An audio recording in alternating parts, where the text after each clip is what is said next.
العالمين والصلاة والسلام على سيد الأنبياء سيدنا محمد وعلى آله وأصحابه أجمعين.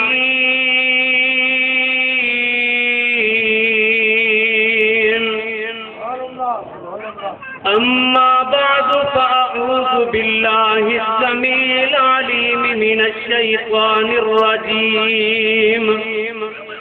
بسم الله الرحمن الرحيم. فليحذر الذين يخالفون عن أمره أن تصيبهم فتنة أو يصيبهم عذاب أليم.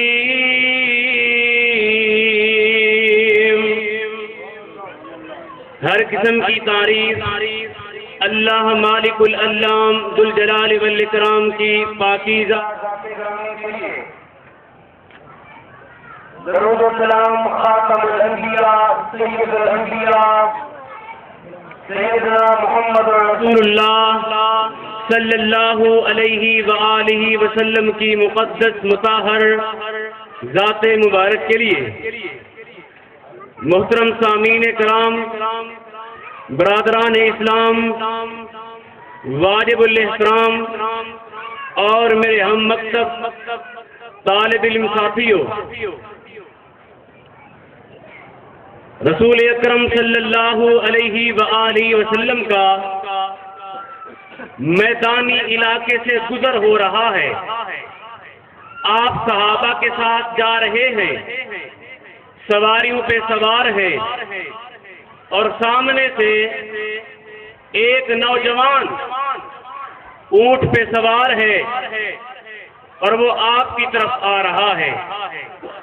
جب قریب آ گیا تو کائنات کے امام نے فرمایا، اے نوجوان، ماذا تريد، آپ کیا چاہتے ہیں، آپ کس چیز کی تلاش میں ہیں؟ وہ کہنے لگا، اريد محمد، میں محمد کی تلاش میں ہوں صلی اللہ علیہ وسلم. آپ صلی اللہ علیہ وسلم نے فرمایا، اے نوجوان، تیری تلاش ختم ہو چکی ہے، جس کو تو تلاش کر رہا ہے وہ میں ہوں. وہ کہنے لگا، آپ ہیں جنہوں نے نبوت کا دعویٰ کیا ہے؟ آپ نے فرمایا، جی ہاں میں ہوں. وہ کہنے لگا، پھر سن لیجئے، 1 مہینے سے میں آپ کی تلاش میں ہوں، دن رات کے سفر کر رہا ہوں. 1 مہینہ ہو چکا ہے، میں راشن پانی لایا تھا، وہ ختم ہو چکا. پھر میں کیا کرتا رہا؟ میرے اونٹ کو بھوک لگتی تھی، میں اسے گھاس کھلاتا تھا، اور جب مجھے بھوک لگتی تھی تو میں بھی گھاس کھاتا تھا. 1 مہینے سے آپ کی تلاش میں ہوں، میں نے خود بھی گھاس کھایا ہے، اونٹ کو کھلایا ہے. میں آپ کے پاس آیا کیوں ہوں؟ میں کچھ سوال لے کے آیا ہوں. اور یہ بھی سن لیجئے، میں دیہات کا رہنے والا ہوں، میں دیہاتی ہوں. میری بات کرنے کا جو انداز ہے وہ ذرا چینج ہوگا، وہ سخت ہوگا، آپ برا مت ماننا.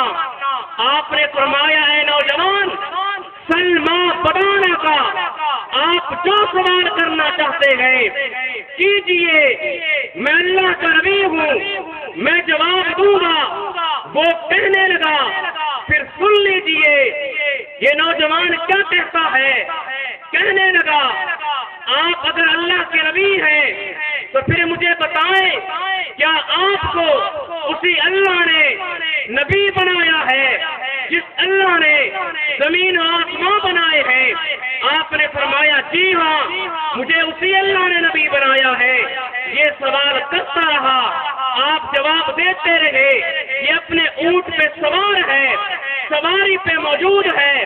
کہنے لگا آپ نے سچ کہا ہے، میں آپ کو نبی مانتا ہوں، یہ کلمہ پڑھتا ہے، اجازت مانگتا ہے کہ اب میں گھر کو واپس جاتا ہوں۔ آپ نے اجازت دے دی۔ جب یہ واپس جانے لگا، اس کا اونٹ ہلا، ان بیلنس ہوا، یہ نوجوان اپنی سواری سے گر گیا۔ جب گر گیا، کائنات کے امام نے اعلان فرمایا ہے میرے پیارے صحابہ، اسے اٹھائیے، اسے کیا ہو گیا ہے؟ صحابہ قریب جاتے ہیں، کیا دیکھتے گئے؟ صحابہ کہنے لگے اللہ کے رسول ہے، یہ بندہ فوت ہو گیا ہے، یہ فوت ہو گیا ہے۔ کائنات کے امام نے پھر کیا کیا؟ آپ کبھی آسمان کی طرف دیکھتے ہیں اور کبھی اس نوجوان کی طرف دیکھتے ہیں۔ اتنے میں آپ نے فرمایا ہے میرے صحابہ، یہ بندہ سچا تھا۔ اس نے کہا کہ 1 مہینے سے میں بھوکا تھا، گھاس کھاتا رہا ہوں۔ یہ سچا تھا۔ کیسے؟ لَقَدْ رَأَيْتُ مَلَكَيْنِ لَقَدْ رَأَيْتُ مَلَكَيْنِ يَسُجَّانِ فِيهِ۔ اے میرے صحابہ کی جماعت ہے، یہ بندہ سچا تھا۔ میں یہ دیکھ رہا ہوں کہ اللہ تعالیٰ کے 2 فرشتے اس بندے کے منہ کے اندر جنت کے پھل اور میوے ڈال رہے ہیں۔ یہاں نقطے کی بات یہ ہے، سمجھنے کی بات یہ ہے کہ کائنات کے امام فرما رہے گئے، اے میرے صحابہ کی جماعت، میں یہ دیکھ رہا ہوں کہ 2 فرشتے اس نوجوان اس دیہاتی کے منہ کے اندر جنت کے پھل اور میوے ڈال رہے ہیں۔ ذرا نوٹ کرتے چلے جانا، کسی ایک صحابی نے یہ نہیں کہا اے اللہ کے رسول اس کا منہ تو بند ہے، اس کی لاش ہمارے سامنے پڑی ہوئی ہے، یہ کیسے پھل کھا رہا ہے؟ ٹھیک ہے، فرشتوں کو ہم نہیں دیکھ سکتے، وہ نورانی مخلوق ہے، جنت کے پھل ہم نہیں دیکھ سکتے، ٹھیک ہے، کم از کم ہم اتنا تو دیکھ سکتے کہ یہ جنت کے پھل اور میوے کھا رہا ہے۔ کسی ایک صحابی نے اس حدیث مصطفیٰ پر، فرمان مصطفیٰ پر اعتراض نہ کیا۔ اب یہ حدیث عقل کے خلاف ہے، بصارت کے بھی خلاف ہے۔ آنکھیں کیا کہتی ہے کہ منہ بند ہے، عقل کیا کہتی ہے؟ عقل کیا کہتی ہے کہ اس بندے کا منہ بند ہے، یہ پھل کیسے کھا رہا ہے؟ لیکن ایمان کہتا ہے کہ یہ پھل کھا رہا ہے۔ کیونکہ کائنات کے امام نے جو فرما دیا ہے، اس سے پتہ یہ چلا اتباع رسول کا اعلیٰ درجہ یہ ہے کہ اگر حدیث عقل کے خلاف ہو، بصارت کے خلاف ہو، حکمرانوں کے خلاف ہو، مفتیوں کے فتووں کے خلاف ہو، اماموں کے اقوال کے خلاف ہو، آراء کے خلاف ہو، برادری کے خلاف ہو، اتباع رسول کا اعلیٰ درجہ یہ ہے کہ حکمرانوں کے فیصلوں کو، اماموں کے اقوال کو، برادری کو، رسم و رواج کو، وڈیروں کو، مفتیوں کے فتووں کو، اماموں کے اقوال اور آراء قیاس اور اجتہاد کو ٹھوکر مار دی جائے اور حدیث مصطفیٰ کو سینے سے لگا دیا۔ اس سے آپ آگے چلے، کائنات کے امام جناب محمد رسول اللہ سب کے صلی اللہ علیہ وسلم احد کے میدان کے اندر تشریف فرما ہے۔ احد کا میدان ہے، 70 کے قریب صحابہ کی لاشیں پڑی ہوئی ہیں اور اس 70 کے اندر جناب حنظلہ بھی موجود ہے۔ کائنات کے امام کبھی آسمان کی طرف دیکھتے گئے، کبھی حنظلہ کی طرف دیکھتے گئے۔ اتنے میں آپ نے اعلان فرمایا ہے، طبرانی کبیر کی حدیث ہے، آپ نے فرمایا ہے میرے صحابہ رأیت الملائکۃ، میں فرشتوں کو دیکھ رہا ہوں تغسلہ بین السماء والارض، کہ فرشتوں نے جناب حنظلہ کو زمین و آسمان کے درمیان چاندی کے برتن میں بٹھا کے غسل دے رہے گئے۔ اب صحابہ کیا دیکھ رہے گئے کہ حنظلہ کی لاش ان کے سامنے پڑی ہوئی ہے۔ کائنات کے امام فرما رہے گئے میں یہ دیکھ رہا ہوں کہ فرشتے چاندی کے برتن میں بٹھا کے جناب حنظلہ کو غسل دے رہے گئے۔ پھر آپ نے فرمایا ہے میرے صحابہ فَاسْأَلُوا وَاعْلَمُوا مَا شَأْنُهُ، جائیے اس کے گھر جا کے معلوم کیجئے وجہ کیا ہے، شہیدوں کو غسل نہیں دیا جاتا ہے، جناب حنظلہ شہید ہو چکے گئے، ان کو غسل دیا جا رہا ہے۔ جب آپ نے اتنی بات کی صحابہ کہنے لگے اللہ کے رسول ہے، حنظلہ کی بیوی آئی ہوئی ہے اور وہ آپ سے ملنا چاہتی ہے۔ آپ نے فرمایا اچھا اسے بلایا جائے۔ حنظلہ کی بیوی آ گئی، کہنے لگی اللہ کے رسول میں مدینہ کے اندر تھی، مجھے اطلاع ملی کہ آپ کے خامد حنظلہ شہید ہو چکے گئے، میں آپ کو یہ بتانے آئی ہوں میرا یہ عقیدہ ہے، میرا یہ ایمان ہے، شہیدوں کو غسل نہیں دیا جاتا لیکن حنظلہ کو غسل دیا جائے، کیونکہ خرج وہو جنوب، جب یہ گھر سے نکلے تھے یہ جنبی تھے، ان پہ غسل فرض ہو چکا تھا، صرف اتنا بتانے کے لیے آئی ہوں۔ کائنات کے امام نے فرمایا بیٹا چلی جا، جناب حنظلہ نے میری بات پہ عمل کیا ہے، نتیجہ اور رزلٹ یہ آیا ہے کہ اللہ تعالیٰ کے ملائکہ نے فرشتوں نے جناب حنظلہ کو غسل دیا ہے، اور میں زبان نبوت سے یہ اعلان کرتا ہوں حنظلہ صرف حنظلہ نہیں ہے بلکہ غسیل الملائکہ ہے۔ آپ نوٹ کریں اس حدیث کو عقل نہیں مانتی، حنظلہ کی لاش سامنے پڑی ہوئی ہے، آنکھیں نہیں مانتی، بصارت قبول نہیں کرتی، لیکن ایمان کہتا ہے کہ حنظلہ کو غسل دیا جا رہا ہے۔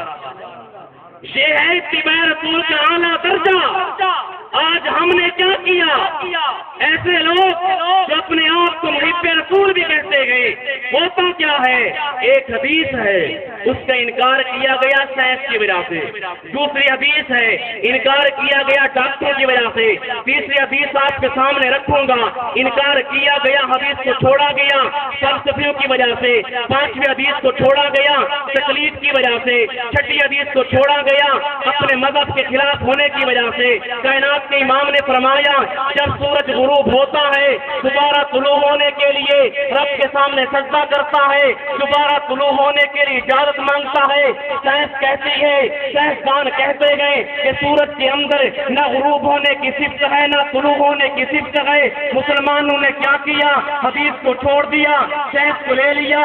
آگے بڑھیے، حدیث مصطفیٰ فرمان مصطفیٰ ہے کہ مکھی کے ایک پر کے اندر بیماری ہے، دوسرے پر کے اندر شفا ہے۔ ڈاکٹر کہتے گئے ہم نے ریسرچ کی ہے، تحقیق کی ہے، پریکٹیکل کیا ہے کہ مکھی کے دونوں پروں کے اندر بیماری ہے۔ مسلمان نے کیا کیا؟ حدیث کو چھوڑ دیا، ڈاکٹروں کے تجربے کو لے لیا، ڈاکٹروں کے ریسرچ اور تحقیق کو لے لیا۔ آگے بڑھیے، حدیث مصطفیٰ فرمان مصطفیٰ ہے، بخاری کے اندر موجود ہے۔ کائنات کے امام نے فرمایا ایک ہی رات کے اندر سلیمان علیہ السلام اپنی 100 بیویوں کے قریب گئے، ان سے انہوں نے جماع کیا۔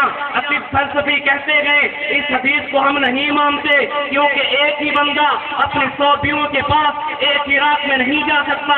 مسلمان نے کیا کیا کہ اس حدیث کو عقل نہیں مانتی، عقل کو معیار بنایا، فلسفے کو معیار بنایا، حدیث کو چھوڑ دیا۔ آگے بڑھیے، چوتھی حدیث سنیے، مسلم کے اندر ہے کائنات کے امام کے ایک پیارے صحابی حالت احرام میں فوت ہو گئے۔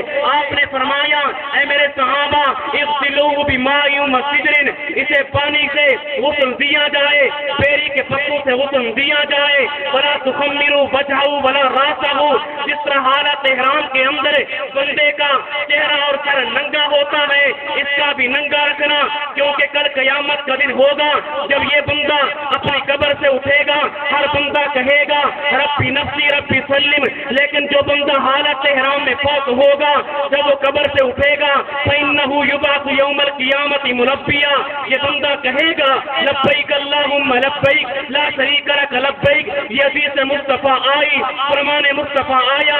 الکفایہ جو بندی کی معتبر کتاب ہے، اور الکفایہ یہ ایسی کتاب ہے جو ہدایہ کی شرح ہے۔ اس کے بارے میں کیا کہا گیا کہ اگر الہدایہ کی کسی نے الہدایہ کا حق ادا کیا ہے، الکفایہ والے نے کیا ہے، الکفایہ والا کیا کرتا ہے؟ حدیث کو لکھتا ہے، لکھنے کے بعد کہتا ہے حدیث ٹھیک ہے، حدیث صحیح ہے، لیکن ہم اس حدیث کو نہیں مانتے۔ آپ کیوں نہیں مانتے؟ کہنے لگا مذہبنا علی خلاف حکم هذا الحدیث